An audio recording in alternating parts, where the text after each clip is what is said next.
He said it while chewing. Not during a fight, not in anger, just casually, while biting into his second steak. You need to start figuring out your own place, Mom. We've done more than enough. I blinked, the fork frozen in my hand. Across the table, my daughter-in-law Dana poured herself another glass of wine without even glancing at me. Her nails gleamed red under the chandelier light. My grandson, Liam, just 7, kicked his legs under the table, humming softly to himself between bites of mashed potatoes. What do you mean? I asked, my voice too soft to match the weight of the moment. Kellen wiped his mouth with his napkin, like he was discussing a minor inconvenience, like me being here was a splinter in his otherwise perfect life. I mean, it's time. We can't keep supporting you, Mom. You've been here almost 2 years now. You said it'd be a few months when you came after Dad passed. Dana finally looked up, her smile razor-thin. It's not that we don't appreciate the help with Liam, but we're trying to build our life, too. My eyes darted around the table. My casserole was still steaming. I had baked it from scratch. Liam's backpack sat in the corner, filled with homework I'd helped him with just hours earlier. The laundry I folded this morning was still on the living room couch. Supporting me? I repeated, stunned. I cook, I clean, I take Liam to school, and pick him up. That's not the same as paying rent, Dana said, her voice suddenly firmer. We're not saying you haven't helped, but we need financial boundaries. Everyone's struggling these days. Kellen stood and reached for a manila envelope sitting on the counter. I hadn't noticed it before. He walked it over, set it beside my plate. I talked to a lawyer, he said. This is a formal rental agreement, $650 a month. That's fair, right? We're not asking for anything crazy. I stared at the envelope like it might burst into flames. Starting next month, Dana added, her voice syrupy again. We'll need the first payment on the 1st. That gives you some time to figure it out. I couldn't move, couldn't breathe. A knife was in my hand, not metaphorically, an actual butter knife from dinner, and I was holding it so tightly my knuckles had gone pale. You're asking your mother to pay rent? I whispered. No, Kellen said. We're giving you the opportunity to contribute. I didn't argue. Not then. I nodded. I excused myself from the table. I walked upstairs. I closed the door to the guest room, my room, and sat down on the edge of the bed. I could hear the murmur of voices downstairs. A few laughs. The scrape of plates being gathered. My breath caught on a sob that never came. I didn't sleep that night. The next morning, before sunrise, I packed 2 suitcases. One for clothes. One for memories, a box of photographs, a necklace from my late husband, a tattered children's book Liam used to beg me to read when he was little. I didn't leave a note. I didn't take the envelope. By 6 a.m., I had booked a month-to-month studio 2 towns over, small, old, but private. I called a taxi. I didn't wake them. I left the house I had helped them buy, literally helped them. My name was still on the cosigner line from when Kellen and Dana's credit wasn't good enough. They hadn't mentioned it in years. Maybe they thought I'd forgotten. But I hadn't. The apartment was dim, walls yellowed, carpet worn thin in patches. But it was quiet. And it was mine. I sat on the mattress and opened my email, scrolling through unread messages, coupons, old friends, spam. Then one subject caught my eye. Final notice. Asset redemption. McBride Equity Fund. It was a name I hadn't heard in years. Before I had Liam, before I ever moved in with Kellen, I had worked for the McBride family. I was a private caretaker to the matriarch, Eleanor McBride, during the last years of her life. She was fierce, sharp-witted, and entirely alone except for her lawyers. We used to talk for hours. You're the only one who listens, June, she'd say, her voice papery but clear. My children only come around to circle the will. I had forgotten that, near the end, she insisted I meet with her lawyer. I want to give you something. Quietly. For the time you gave me. I assumed it was just a bonus, or maybe an old piece of jewelry. But this email said otherwise. I clicked. Redemption of beneficiary stake, 7.25% equity, McBride Equity Fund, current value, $3.1 million. I gasped so loudly, I startled myself. My hands trembled. I reread it. Then again. 7% of a fund that had quietly grown for over a decade. Eleanor hadn't just given me a gift, she had planted a lifeline. I called the number in the email. A woman answered, polite and efficient. Yes, Ms. Wren. We've been trying to reach you. The transfer was finalized last quarter. The funds are in a secure holding account. We just need a notarized identity confirmation to release them to your new account. I hung up and sat still for a long time. Kellen and Dana had handed me a rent contract like I was some freeloader. They didn't know that one hallway over, hidden in old email folders, was an inheritance bigger than anything they'd ever imagined. I didn't cry. Not because I wasn't hurt, but because something far stronger had taken its place. Clarity. And now, with $3.1 million under my name and time on my side, I knew exactly what I had to do. I didn't tell anyone. Not even my oldest friend Clara, who had called twice since I disappeared from Kellen's house. I didn't respond to either voicemail. Not out of malice, but because I needed silence. Real, uninterrupted, thought-clearing silence. And in that silence, I made a plan. Step 1 was getting access to the funds. The next morning, I walked 2 blocks to a quiet notary office tucked beside a laundromat and a nail salon. I didn't even need an appointment.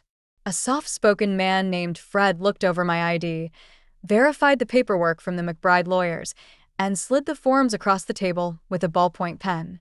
Big day? He asked, glancing at the 6-figure line printed on the redemption sheet. You could say that, I replied, steady and unreadable. After it was notarized, I scanned everything at the library across the street and emailed the documents back. By the time I got back to the apartment, there was a reply waiting in my inbox. Transfer initiated. Your new balance is now $3,126,742.55. It didn't feel real yet. I sat down on the bed and stared at the cracked ceiling paint. For so long, I had twisted myself into someone else's version of useful. A babysitter.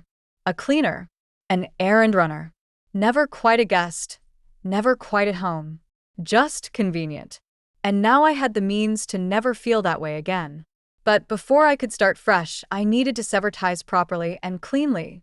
I didn't want drama. I wanted documentation. Step 2 was finding legal clarity.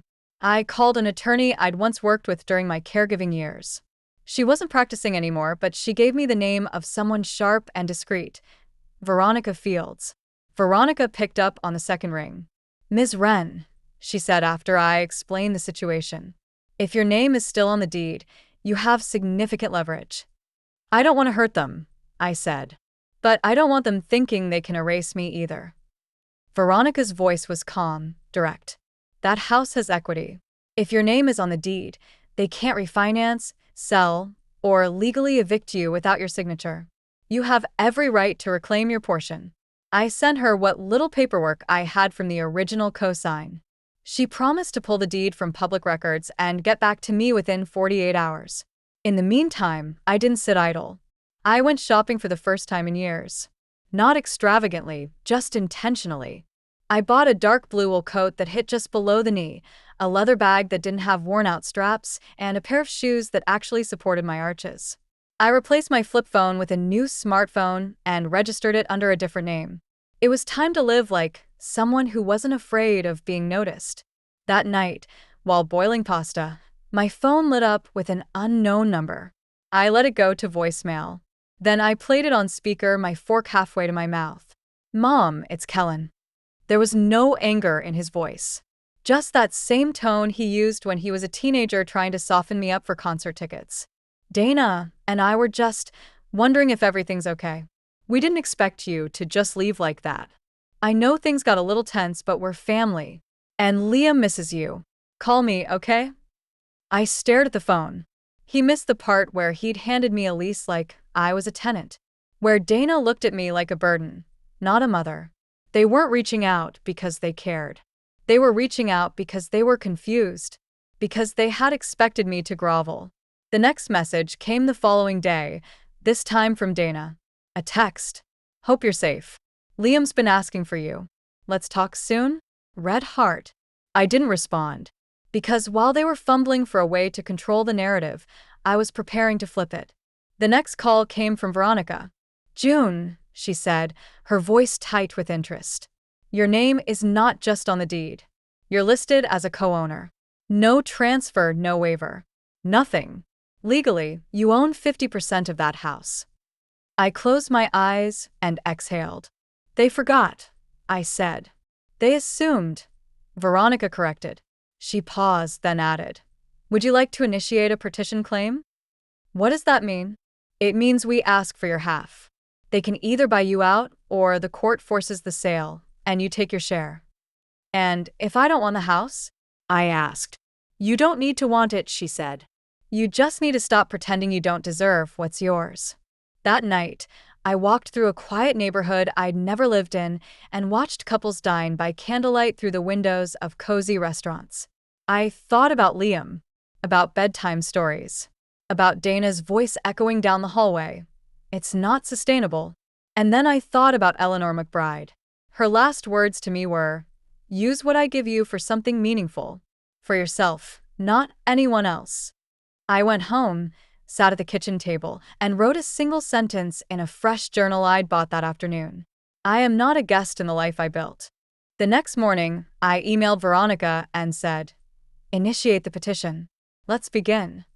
Across town, I knew my name hadn't been spoken out loud for days. But that was about to change. Because now, I wasn't just the quiet woman who disappeared. I was the co-owner returning with a pen, not a plea. Kellen was standing in the middle of the living room, holding a half-folded blanket in his hands, staring at the couch like it might give him an answer.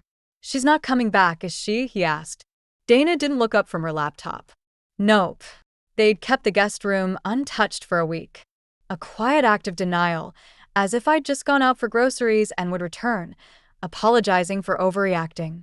But my absence had started to rot in that house like spoiled milk, noticeable and impossible to ignore. I thought she'd at least call, Kellen muttered, dropping the blanket back onto the couch. Or ask to see Liam. Dana glanced up then, her tone sharp.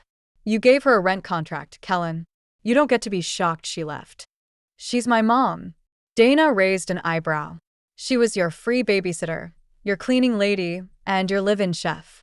She stopped being your mother the moment you made her feel like a burden. Outside that house, I was in motion. Veronica filed the petition that Monday. By Wednesday, a process server handed the notice to Kellen at his office. It arrived in a discreet folder, no confrontation, just paperwork, the kind that makes your throat go dry when you see the heading, Intent to Partition Property. Back in my new apartment, I sat at the table with tea and waited. I knew Kellen's first reaction would be panic. Not because he'd lose the house, but because he was finally realizing I'd stopped asking for permission to exist. The first call came that night. I didn't answer. Then came the text. Mom, we need to talk. It's not too late to fix this. You don't have to go through with this. Let's just talk. Why are you doing this? I didn't respond. The silence was more powerful than any explanation. On Friday, Veronica called me. You're going to receive an offer soon, she said. They've contacted a mediator. Looks like they want to buy you out. Of course they do, I replied. It's cheaper than accountability. I met with Veronica in person for the first time that weekend. She was younger than I'd expected, early 40s, confident, quick to read between lines. She'd printed the first draft of their offer, $43,000. A lowball if I'd ever seen one. I laughed. That wouldn't even cover the groceries I've paid for in that house. Veronica smiled. Thought you'd say that. I already drafted a counter. We ask for full half, based on the current market valuation. That puts your portion closer to $196,000. I signed the counteroffer and slid the folder back across the table. Let's see how much they really want to keep their house, I said. Across town, Kellen stared at the counteroffer with his jaw clenched. Dana sat across from him, holding calculator in one hand and a glass of wine in the other. She's serious, he muttered. Dana didn't flinch. We underestimated her. Kellen buried his head in his hands. She helped us buy this house. I never thought she'd. She didn't do this, Kellen, Dana snapped. You did. When you gave her that envelope. When you made her feel like a tenant instead of your mother. The tension between them simmered. But neither of them dared say what they were both now thinking. We need her more than she ever needed us. The next morning, they tried a different tactic. They sent Liam. I heard the knock at the door before I saw who it was. A soft, hesitant rhythm, too polite for a stranger, too familiar for a delivery. When I opened the door, he was standing there, clutching a drawing. Hi, Grandma, he said quietly. I blinked, not trusting my voice. My mom said I should give you this. He held up the paper, a crayon sketch of our old backyard. I was in the middle, holding a plate of cookies. I miss you. I crouched down to his level, heart twisting. I miss you too, sweetheart. Are you coming home soon? I swallowed hard. I'm in a new home now. His eyes searched mine, confused. But you always said this was your house too. Smart boy. I hugged him tight. It was. And I'm just making sure everyone remembers that. Dana waited in the car at the curb, pretending to check her phone. I didn't wave to her. I watched as she buckled Liam in and drove off, the drawing still in my hand, its lines shaking with innocence neither of them deserved to weaponize. That night, I taped the drawing to my refrigerator. A reminder, not of guilt, but of why boundaries exist in the first place. The next text from Kellen came the following day. If we give you the full amount, will you agree not to go public? Please. Think of Liam. There it was. Fear. Not of losing the house, but of losing the image. The image of a dutiful son and a picture-perfect family. I let the text sit. Then I typed. This isn't about money. It's about respect. The full amount is just the start. I hit send, because what Kellen and Dana didn't understand yet was this. I hadn't just changed addresses. I had changed stories. And from now on, I was the one writing the ending. The first time they tried to discredit me publicly, it wasn't a full-on smear campaign. It started as a whisper. A Facebook post from Dana, crafted just enough to sound humble, just vague enough to avoid legal trouble. Grateful for all the support from friends lately.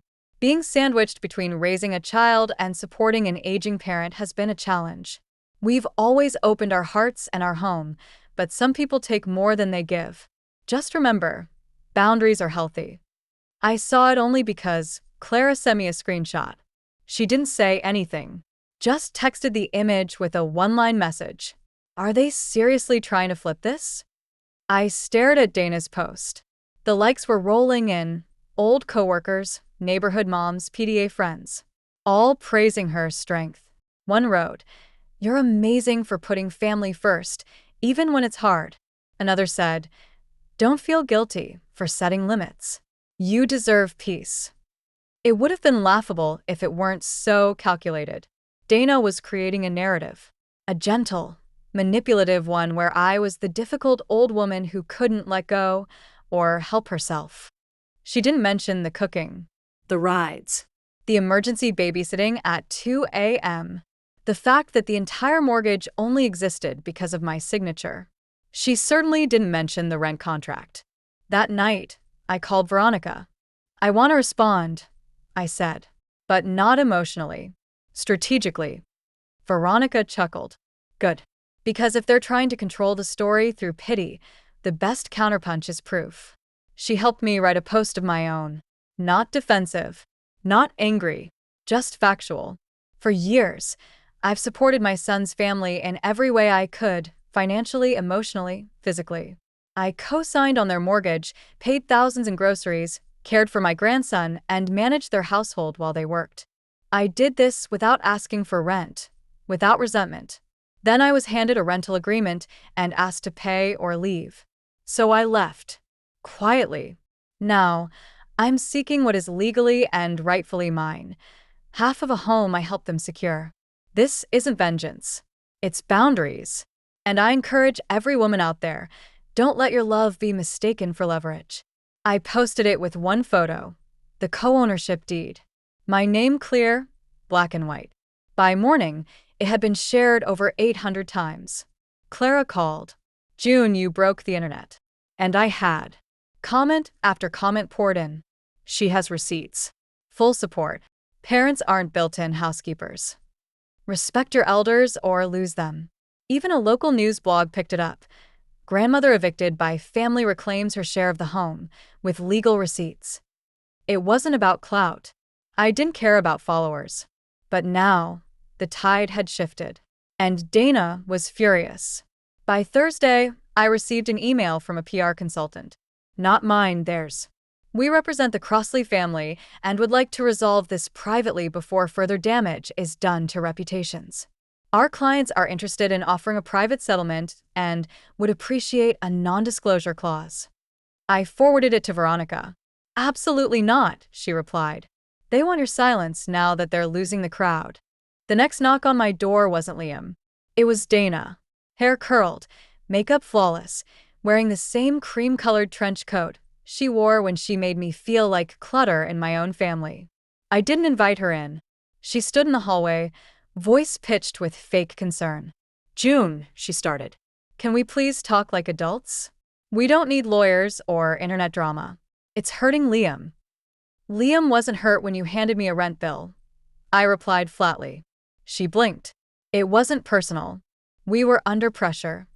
No, I interrupted. It was convenient. I was convenient. Until I asked for dignity. Dana's face flushed. You're blowing this out of proportion. I stepped into the hallway, closing the door gently behind me. You're afraid, I said calmly. Afraid people are seeing who you really are without the filter. And that terrifies you. She dropped the smile. Do you really want to make this your legacy? She snapped. This petty drama over a house. I didn't raise my voice. I didn't flinch. No. My legacy will be finally standing up for myself after a lifetime of being used. And with that, I turned and walked back inside. Dana stood there for a beat, then stomped down the hallway like a child who didn't get her way. By the time I closed the door, another notification popped up. A podcast had reached out, Modern Matriarchs, wanting to feature my story. I declined, of course. But it told me one thing. People weren't just watching. They were listening.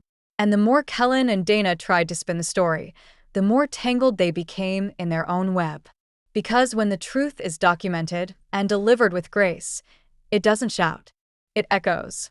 The next call came from Kellen. I watched it ring, his name blinking on the screen of the phone I now kept face down most of the day. I didn't answer. He left a voicemail, tired, broken, like a man trying to climb out of a hole he'd dug with his own hands. Mom, I don't know what you want anymore. First you vanish. Then you go online and tell everyone half the story. Now there are articles, podcasts, neighbors asking questions. Dana's being pushed off the PDA. Liam's friends' parents are talking. It's not just us you're hurting. I played it once, then deleted it. Because I wasn't hurting anyone. I was simply holding up a mirror. And they didn't like what was reflected. The legal counteroffer Veronica sent had a 10-day deadline. Kellen and Dana had gone quiet since her visit. No response. No settlement.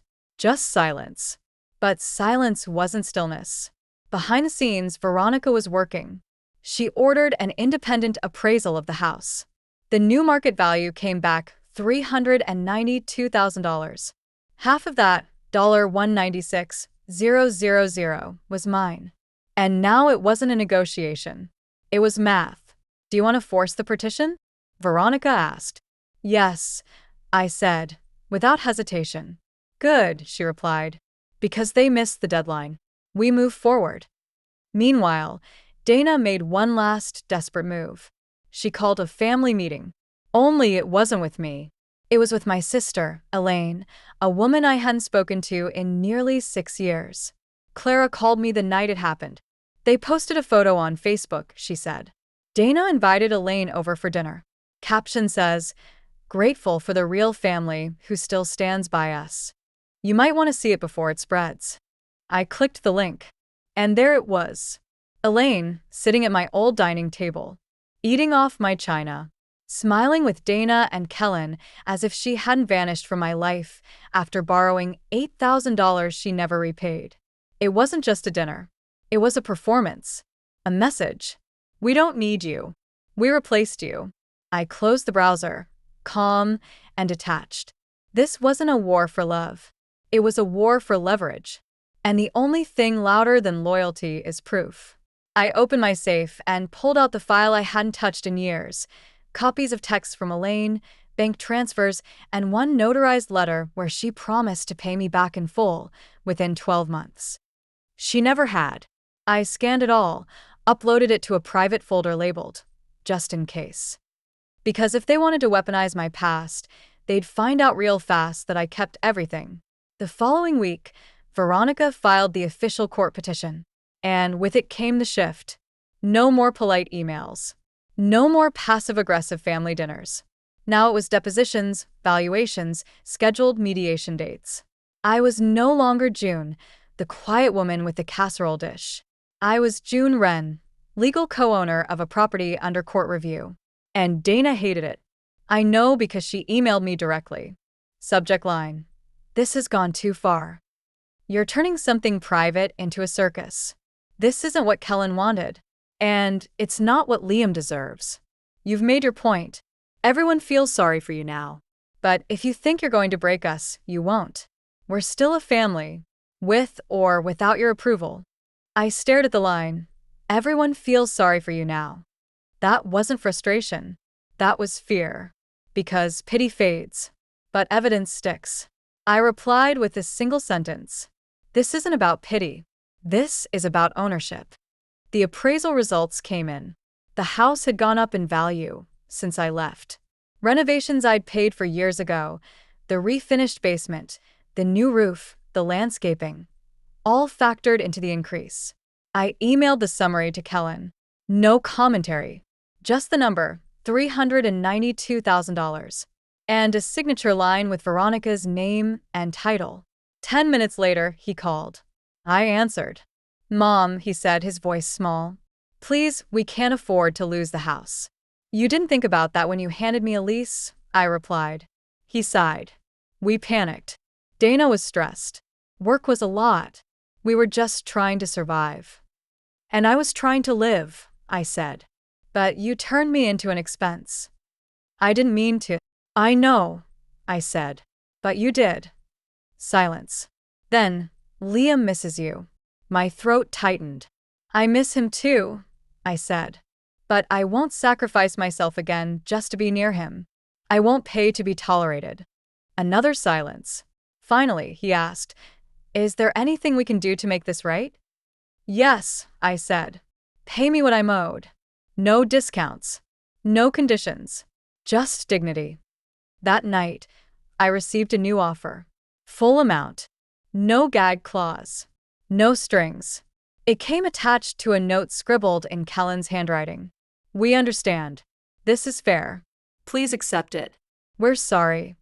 I printed the email and pinned it to my corkboard. Not for pride, but for proof that even the loudest liars fall quiet in the face of truth. And tomorrow I would sign the agreement. Because my win wasn't the money. It was the message. The signature was smooth. No hesitation. No flourish. Just a firm pen stroke on the final page of the buyout agreement. $196,000. Veronica slid the paperwork into a leather folio and gave me a satisfied nod. "They wired the funds this morning. Should hit your account by end of day." I sipped my coffee, steady. "Thank you." She watched me for a moment. "You're handling this better than most people I've seen in 30 years of legal mediation." I gave a dry smile. That's because this wasn't about revenge. This was about reclaiming oxygen. The paperwork had been signed in a neutral office suite, far from the courthouse or their neighborhood. I had requested that no drama, no theatrics, just closure. Veronica gathered her things and stood. "You're officially free of them now. No financial ties. No property entanglements. Legally, you owe them nothing." The word free echoed. I didn't cry. I didn't celebrate. I simply nodded, walked out the door, and stood beneath the overhang while rain misted gently onto the street. That afternoon, I watched the money land in my account. The number didn't make me feel rich. It made me feel real. Like for the first time in a long time, my value wasn't invisible. I transferred half of it into a separate fund, a private scholarship I was setting up with a nonprofit called Root and Rise. The goal? Help women over 55 re-enter the workforce after caregiving gaps. No application fee. No long essays. Just proof of experience and intent. I didn't put my name on it. I didn't need a plaque or a tribute. I just wanted the ripple to keep going. The rest stayed put for now. Veronica connected me with a financial planner who could manage it quietly, professionally. The goal wasn't revenge spending. It was sustainability. Because I'd spent too many years budgeting my worth in emotional currency, and now it was time to be strategic with every dollar. 2 days later, I got a knock on my apartment door. Not Liam. Not Dana. Clara. She held a takeout bag in one hand and a bottle of wine in the other. I figured it's time we stop texting and start talking, she said, smiling. I let her in without hesitation. We sat cross-legged on the floor with noodle boxes between us, laughing louder than we had in years. There were no grand speeches, just the kind of conversation that fills a room without effort. At one point, Clara leaned back and looked at me carefully. You know, she said, you scared a lot of women into waking up. I raised an eyebrow. Scared? She nodded. That Facebook post? That video with the receipts? It's been passed around every church group, retirement forum, and mom circle in the city. Half of them said, that's my story. That's what my son/daughter/niece did to me. But they never spoke up. And now they are? She smiled. You lit the fuse. I didn't know what to say to that. So I poured more wine. Because even if I hadn't meant to become a symbol, I'd rather be remembered for a boundary than forgotten for silence. That weekend, I went to the farmer's market for the first time since moving. A small thing. A Saturday stroll. The scent of apples and cinnamon. Kids weaving between stalls. I wasn't anonymous there. A woman stopped me at the honey booth. Excuse me, she said, her eyes wide. Are you the one from the post about the house? I nodded slowly. She reached out and touched my arm. Thank you. I left my son's place last month. He said I wasn't contributing enough. Your story made me feel sane. I squeezed her hand. You are. That night, I sat by the window of my apartment, sipping tea and journaling. Outside, wind rustled the tree branches. Inside, it was quiet, intentionally, beautifully quiet. And just as I was about to go to bed, my phone buzzed with an unfamiliar number. I almost ignored it, but something made me answer. Hello. A beat of silence. Then a child's voice. Grandma? My heart stopped. Liam? I whispered. He sniffled. I found your number in Mommy's email. I wanted to tell you something. What is it, baby? I miss you. And I don't know why you had to go away. But I still have your drawing on my wall. The one we made together of the ocean house. Tears welled before I could stop them. I miss you too, I said. So much. Are you mad at me? No, sweetheart. Never you. Will I see you again? That question shattered something. I took a breath. Someday. But right now, grown-ups are trying to figure some things out. I don't care about that, he said softly. I just want you back. The line was quiet for a long moment. Then, very faintly, I heard Dana's voice in the background. Liam, what are you doing with my phone? The call ended before I could say goodbye. I stared at the screen, my reflection faint in the black glass. Across town, Dana ripped the phone from Liam's hand and stared at the call log, color draining from her face. She answered, he said, eyes wide. She didn't yell. She was nice. Dana stood frozen. Not angry. Not embarrassed. Just aware. Aware that the one connection she couldn't control had just reestablished itself. Not through manipulation. Not through guilt. But through love. Back in my apartment, I wrote Liam a letter. A real one. On paper. In careful handwriting. One day, when the time is right, we'll be back in each other's lives. Until then, know that I love you. Not because I'm allowed to, but because it's true. And truth doesn't need permission. I sealed it. And I waited. because some doors are worth reopening, but only when the lock has been changed. The collapse didn't come all at once. It came in ripples, quiet at first, then visible to anyone watching closely. The first ripple arrived as a message from Clara. Check Dana's Instagram. Comments are turned off. I opened her profile. The carefully curated grid of smiling family photos, smoothie bowls, PDA selfies, and mompreneur quotes was still there, but the tone had shifted. No captions. No interaction. Just silence. Because the illusion was cracking. Too many people had seen my story. Too many had reshared the documents. And once a reputation built on image starts to erode, there's no influencer discount strong enough to hold it together. 2 of Dana's brand partnerships quietly disappeared the following week. One of them, a children's clothing company, posted a vague announcement about reevaluating our collaborations to align with our values. And while Dana scrubbed her digital identity, Kellen was unraveling offline. I heard through Clara, whose neighbor worked at the same corporate office as him, that Kellen had been called into HR. They've put him on leave, Clara whispered over the phone. Apparently, someone sent a copy of your court filing to the executive board. I blinked. Why would that matter to them? Clara sighed. Because the company prides itself on family values. And a man evicting his mother in the middle of a cost of living crisis? Not exactly on brand. I didn't gloat, but I did feel something settle. Not satisfaction. Alignment. Because the truth, when patient, always finds its way to the surface. The second ripple came unexpectedly. An email from Elaine. Subject line: maybe we should talk. I stared at it for a long time. This was the same sister who sat at my old dining table, like she'd never vanished. The same woman who let Dana use her like a PR prop. Her message was short. I realize I've made mistakes. A lot of them. But I never expected things to go this far. Kellen and Dana are falling apart. The family is worried. Maybe it's time we fix this before it breaks completely. Fix this. As if this were a leaky faucet. I didn't reply. Because when people ignore your boundaries long enough, their apology isn't healing. It's strategy. And I wasn't interested in playing that game anymore. The third ripple hit Dana directly. A PDA mother, someone who had quietly liked my post, sent me a message through Facebook. We voted to remove Dana from the board today. Too many concerns.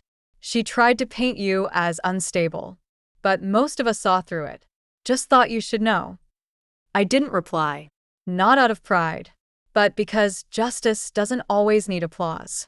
Meanwhile, I was busy planning something else. With the money from the house buyout now secure and my scholarship initiative already in motion, I had one final goal: a new home. Not an apartment, not a rental, but something that belonged to me. Quietly, I started attending open houses outside the city. I toured townhomes, waterfront condos, and even one restored farmhouse that made me gasp out loud when I stepped inside. But the one I chose wasn't flashy. It was a modest 2-bedroom cottage with climbing ivy along the brick, a tiny garden in the back, and just enough sunlight in the kitchen to warm the floor tiles in the morning. I paid in full. No mortgage. No shared names. No strings. And the day I signed the deed, I asked the notary if I could take a photo holding it. He smiled and snapped one. There I was, standing in the doorway of my new home, holding the paperwork to a life I'd built on my own terms. And yet, the past wasn't quite done with me. 2 weeks after the deed was finalized, I received a letter. Mailed. Handwritten. From Kellen. Mom. I don't know how to write this, and I know I don't deserve a response. But I need to say it. I was wrong. Deeply, cruelly wrong. When Dad passed, I told myself I was being strong for everyone. But really, I was being selfish. You were grieving too. You were exhausted. And instead of seeing that, I saw convenience. Dana and I were not doing well. She blames me. I probably deserve it. Liam keeps asking where you are. I don't have a good answer. You don't owe me anything. But if you ever want to talk, just talk. I'll listen this time. Asterisk. There was no return address. Just his name. No ask for money. No ask for forgiveness. Just space. It didn't soften me, but it did settle something. Because regret doesn't erase a wound, but sometimes it acknowledges the knife. I tucked the letter into a drawer. Not to cherish, not to frame. Just to keep a record. And later that week, I went to the print shop and had one final item designed. An embossed metal plaque. Black background. Gold lettering. It read, Wren Cottage. Established 2024. Owned in full. No rent. No shame. No apologies. I drilled it into the brick beside the door myself. No ceremony. Just clarity. Because that's what I'd been building all along. Not revenge. Not power. But peace. It's funny, the things you miss. Not the house. Not the routine. Not the invisible weight of being useful but unseen. But the little things. Liam's early morning footsteps. The way he'd curl up beside me with a book. His habit of mispronouncing spaghetti as pischetti, even though he was almost 8. And then, the next moment, I'd remember the silence that followed after I left. The way no one checked in. No one asked if I made it safely. It took them 6 days to notice I was gone. It took me 6 minutes to realize I'd never go back. Wren Cottage became more than a house. It became a haven. I filled it slowly. Not with furniture, but with freedom. No passive-aggressive notes on the fridge. No late-night laundry because someone needed a uniform washed by morning. No conversations that felt like negotiations. Just the warm hum of tea brewing, birds outside the kitchen window, and a stack of library books that never judged if I finished them. Every inch of the house was mine. Not out of ownership, but because nothing in it required my sacrifice to earn my place. I belonged here. Fully. Without question. Word got around. Not through me. I wasn't broadcasting. But stories like mine have a way of echoing when they resonate. A local journalist requested an interview. I politely declined. 3 different women reached out through Clara, asking if I'd help them understand how to start their own exit. Not legally. Emotionally. I met them at a cafe one afternoon. One woman cried before her tea had even cooled. I gave my daughter everything, she whispered. And now she says I'm in the way. I nodded gently. You're not in the way. You were just never meant to stay where you weren't seen. That became my unofficial motto. And I said it often. Because I'd learned, caretaking without appreciation becomes captivity. Liam called again. This time from a friend's phone. Grandma, he said, I wrote about you for my class project. We had to write about someone strong. I felt my throat catch. What did you say? I said you were like a house that got knocked over, but built herself again stronger. But with bricks this time. Not just wood. I blinked back tears. That's beautiful. He paused. Mom says you're angry. I'm not angry, I said. I'm just awake. He didn't understand, not yet. But maybe one day he would. Dana filed for divorce 3 months later. The post was sanitized, of course. Sometimes people grow in different directions. We're choosing peace, co-parenting, and protecting Liam's joy. But behind the scenes, the unraveling was complete. Kellen had been demoted at work. Dana lost her brand deals.